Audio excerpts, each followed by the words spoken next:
Yo, what's up mga boss? San Miguel Beermen tinalo ang Terra Firma Jeep sa score na 88-106.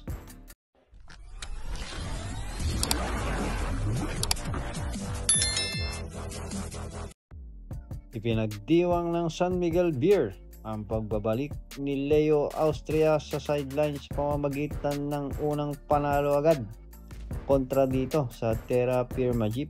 Pinangalanan si Coach Leo Austria bilang bagong head coach ng Beermen, kapalit ni Coach George Gallant. Isang magandang laro naman ang pinakita ni Torren Jones sa kanyang debut game, kung saan umiscore ito ng 24 points at 13 rebounds. Mahasel at matibay sa depensa, lalo sa opensa. Hindi lang sa dunk magaling si Torren Jones kundi sa inside at outside. Tinapos ni Torren Jones ang 2-game losing streak ng San Miguel Beer na unay tinalo sila ng NLEX at ng Rain or Shine. Tinanghal namang best player of the game si 8 times MVP Junmar Fajardo. Umiscore ito ng double-double ng 21 points, 19 rebounds at 7 assists.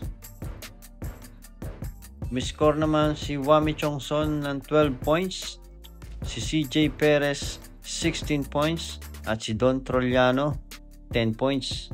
Makakaharap ng San Miguel Beermen sa linggo, December 15, ang Blackwater Bossing sa ganap na alas 5 ng hapon.